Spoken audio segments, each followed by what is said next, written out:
Welcome to PPR Podcast number 146. My name is Paul Rudy. This conversation is brought to you by the San Diego Strike Force. Bert Grossman is on assignment in Chicago and will be back next week. He would love to be here because this podcast normally features high school football players, people that have impact in the high school football community.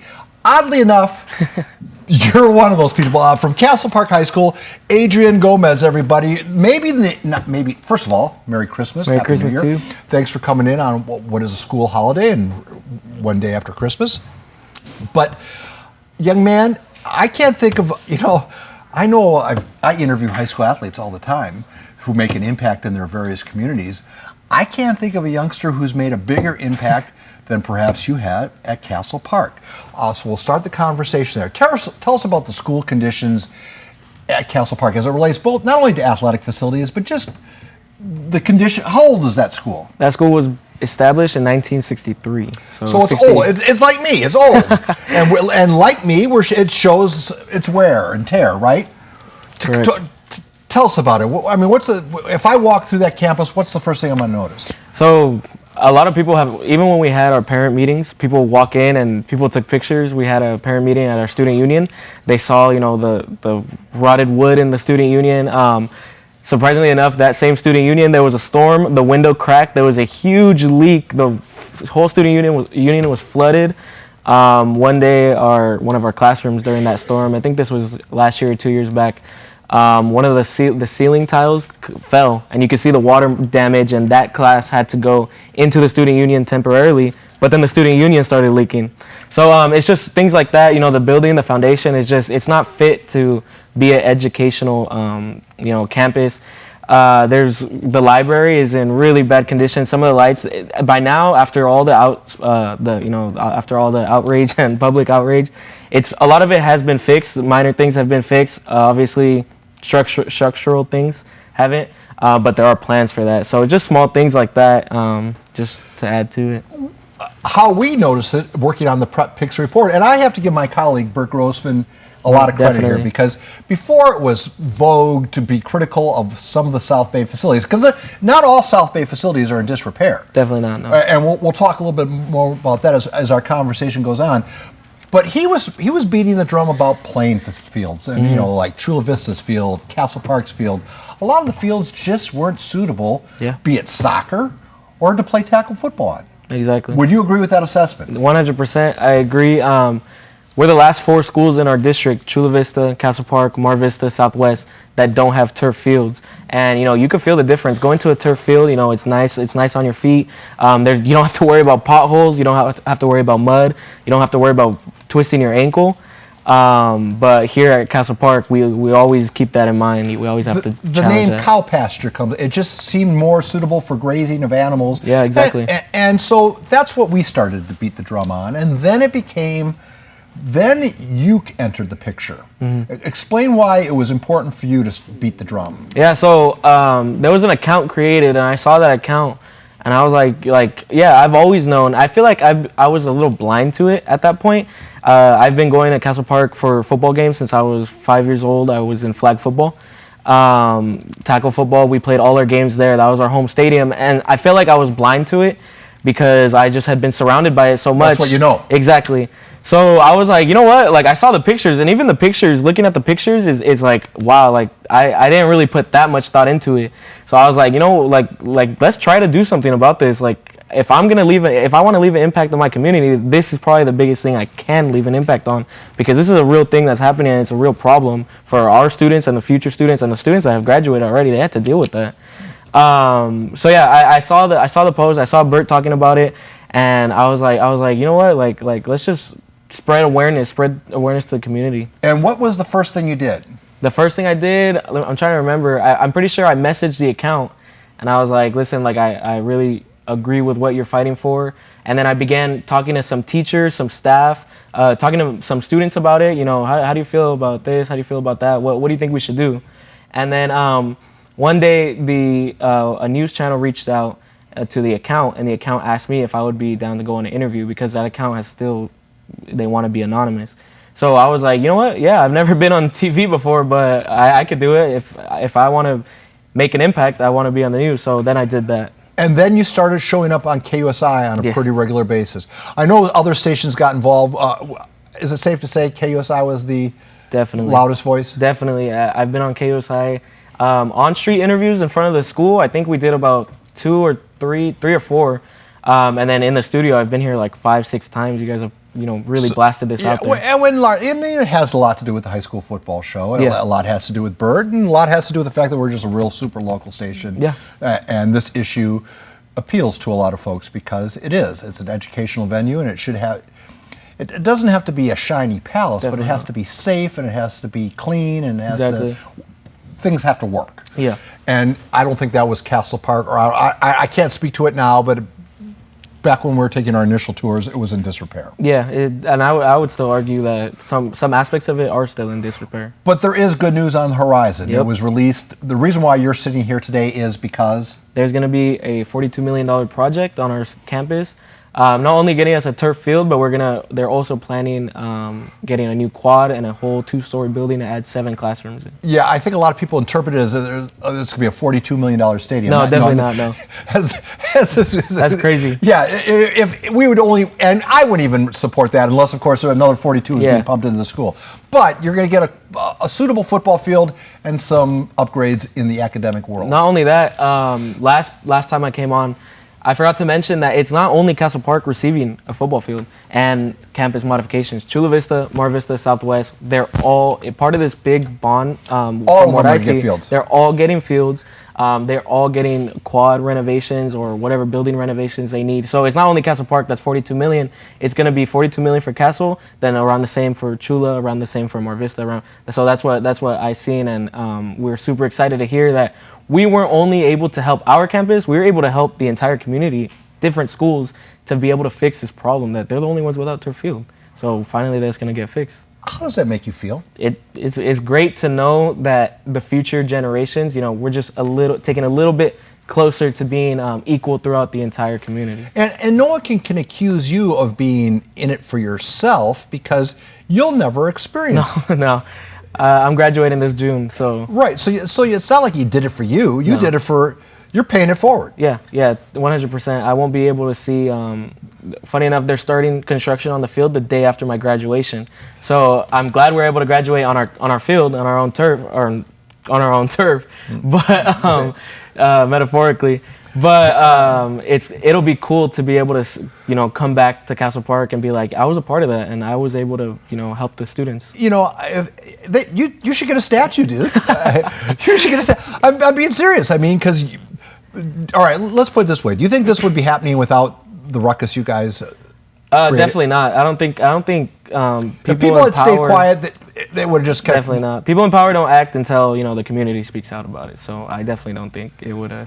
All right. Gotten this far. So, but when you're the squeaky wheel making noise, not everyone is excited about that. Definitely not. So, talk about some of the trials and tribulations that you encountered along the way of people pushing back against you. Yeah. So I have a really good, and I still do have a really good connection. I'm ASB President, so I have to work with all the adults at my campus, administration. It was difficult to balance that friendliness with them, and at the same time call some of the things out. I had to be critical. I had to criticize the administration at our school to they needed to speak out for their students to talk to the district. I didn't have really any friendly ties with the district, so I didn't really care about getting them angry or whatever. But when it came to in-house administration, I definitely it was hard to balance that. But I was able to keep a professional relationship with them, still keep it, and I just fought for what's right. I said, I really don't think that you guys are representing our students as well as you should be, and they did as much as they could to fix that. So I definitely appreciate that. But when you criticize adults, who sometimes aren't used to being criticized, how does that go over? It's some of the meetings I sat in with some of the district representatives. They weren't as open-minded to me, especially because they know I was the one that was causing the ruckus. But I never let that get in the way or discourage me of doing anything. I said, if you don't want to hear it, then oh well, we're here. We're here to tell you that no matter what you like or what you don't like, we're gonna speak out about it. What was the low water mark? When were you at your most discouraged during the process? The most discouraged, I think it was right before we had our June 2nd community meeting. I was like, Castle Park, we don't really have a record for having high participation in our community.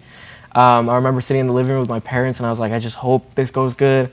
What if the district just tells us a bunch of lies and everybody believes it and then it blows over?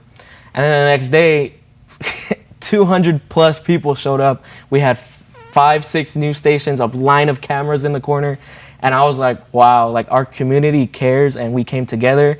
I don't even think the district was there. They sent one district representative. She did a great job answering all the questions. A lot of the parents weren't happy with her answers, but I don't think they were prepared for that big of a show up. So the low water mark and the high water mark were just right hours next to apart. each other. Yeah, 100%. And I feel like that's how it goes. I was discouraged, and then my community proved me wrong, and I was like, wow, this is actually gonna be a good movement. So, when I was a kid, when I was younger than you, and I shared with this in one of our live shots, my old man was a simple dude, very quiet, but we would sit around the table and we would talk about. So this was back in the day when people would have dinner together. Yeah. I know it's long ago, and it's a popular saying. I know he was regurgitating what was already popular, but one man can make a difference, and it's not like you did it by yourself. I know you're not saying that, but one man can spark others who then create a movement. And so in the end, it really is one man who's making a difference because he gets the ball rolling. Do you feel like you were just the guy who got the ball rolling? I definitely had a big part of it. I feel like a lot of people weren't as confident as I was to, speak out against the district, the administration. But, I didn't care. I was like, I'm graduating in a couple years. I might as well leave my mark right now. It's funny that you say that because my senior quote, we just picked it out. I picked a quote by JFK that really spoke to me, and I didn't even hear it till a couple weeks ago. It goes, one man can make a difference, every man should try. And I definitely believe that everybody can make a difference. Everybody should try to make that difference. Whether they fail one place, they may succeed in another. So that's just the logic I use going through this whole thing. All right, so you're standing in the Castle Park community. Do you feel like you're more high profile now? Sometimes you create a change and you're hated for it. Yeah. Other times you create change and you're revered for it. Which category do you feel like you're? Do you feel like you're kind of an untouchable now? When it comes to the community, like outside of my students and my teachers, a lot of people recognize me. They're like, "Hey, you're the kid from the news. You're the kid from KUSI. I saw you this morning." And I was like, "Yeah." So a lot of people outside of the school, they appreciate what we're doing. In the school, it's nothing but support from my fellow students and my teachers, my staff, even parts of the administration that aren't really supposed to say much. They come up to me, they're like, we really appreciate what you're doing. So no, there's definitely no hate from anywhere. Social media, people comment, they don't even know what they're talking about. So obviously small things like that, I brush that off. I don't even read those as much, but I definitely get overwhelming amount of support. I wouldn't say I'm super popular or whatever. A lot of people like to tell me that, but no, I just, obviously I'm on TV, I'm here speaking about what's right. So people recognize me, but everybody is supporting everything I'm doing. What are you going to do after this? I mean, is college in the plans? Definitely. I want to go to a university. I've sent in a bunch of applications. They're due. A lot of them are due January 1st. What do you want to study? Political science. Yeah. I would include all these clips in your application. I definitely did. I wrote there was questions. A lot of the colleges ask questions. What have you done to help your community? And I go, I've put the word out about Castle Park being deteriorated, and my community came together, and we were able to get something done. When the district made the news, and I can't remember what local, I saw the rendering, which you have since sent to me from the school paper. Mm-hmm. Who told you that about that rendering? No, about the money being allocated. When did you first learn of the $42 million? I've known about this money. This was voted on. I'm not sure if it was earlier this year or last year, but this money has been voted on. It's just the district has finally set in place the plans. Right. I've been going to meetings about plans. So you knew it was in the works. Yeah. But when it was, okay, the deal is done. Yes. The money's going to be spent. How did you hear about that? I saw one of the... So no one called you? an interviewer called me and they said, we're about to interview the district, and I was surprised by that. I was like, oh wow, I don't think the district has ever gone on TV. So I was like, that means if they're going on TV talking about it, it's gonna happen. Yeah, it's gonna happen. So I was like, all right, yeah, I'll do an interview alongside somebody from the district. But I know a lot of people had doubt from the beginning when this money was passed. They were like, they've been saying they're going to renovate Castle Park for years, and I agree, they have been. I had hope, and from being in those meetings, the planning meetings of what the stadium's going to look like, what the field's going to look like, what the concession stand's going to look like, I knew it was going to happen. The public weren't in those meetings, so it was totally understandable that they didn't trust that. The district coming out on TV saying, putting their necks on the line, saying that this is going to happen, this is what it's going to look like, that ensured everybody. So now everybody's like, yeah, it's going to happen, obviously. Assuming you're within shouting distance and that first game is going to be played with the new turf and whatever new concession stands, and again, it's not a $42 million stadium. I think I want to get that straight. It's going to be a suitable stadium for a high school and the surroundings. It's going to be a nice stadium. One of the best in the South Bay that's going to be built. Right. And it's not just going to be for football. It's going to be for a lot of sports. Exactly. All right. So people are saying, oh, your criticism that it's a football only money, it's not. In fact, football is only a fraction of it. With that said, if I'm you, I'm at that first game. I want to be there.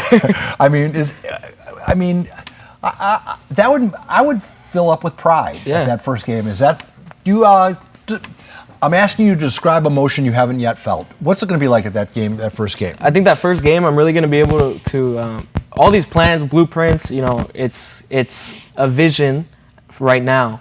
When I'm in that stadium, when I'm going to be looking around, I remember I suggested we put that there.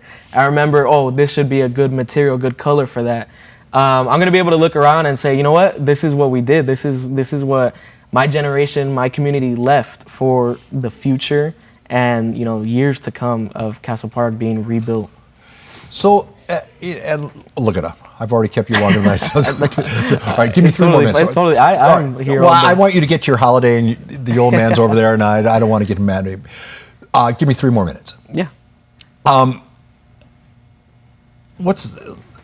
You're an example. It can't end with you. I mean, if I'm you, this movement, and I think there's community activism, and I think there's good community activism, and I think there's bad community activism. So yours falls into the former category. I think what you've done, it's going to be better for kids that follow after you. But it won't be as effective if the lesson stops with you. Exactly. So who's behind you? Who are you communicating with to say, hey, the wave has to keep rolling. Positive change is something we have to continue with. Yeah, so I always say, think about how long it took to get this stadium, 60 years. 60 years ago, Castle Park was brand new. In the 80s and 90s, everybody wanted to go to Castle Park. What if we get this new stadium, in 60 years, there's nothing that's happening again? Then that means that the Castle Park is just going to go back to being a really bad looking school and not attract as many people. So a lot of the underclassmen, there was a lot of underclassmen at that June 2nd meeting that came out. They even gave a speech to the talking to the district, to the people, and to our principal about the struggles they feel. And they were in lacrosse, field hockey, everything. We had a wrestler there talking about how they had to share the wrestling room with the dance room. There's underclassmen there that at least I know in 2 or 3 years will be there to carry on the movement. But I wanted to build a community focus on Castle Park. So even when I'm gone, when the students below me are gone, in 10 years, people in the community will still care. Will still keep an eye on Castle Park. As long as we keep up the momentum of let's see if this is happening, this happened. We're gonna have a brand new stadium, so people might get a little blinded by that. Oh, Castle Park's fine.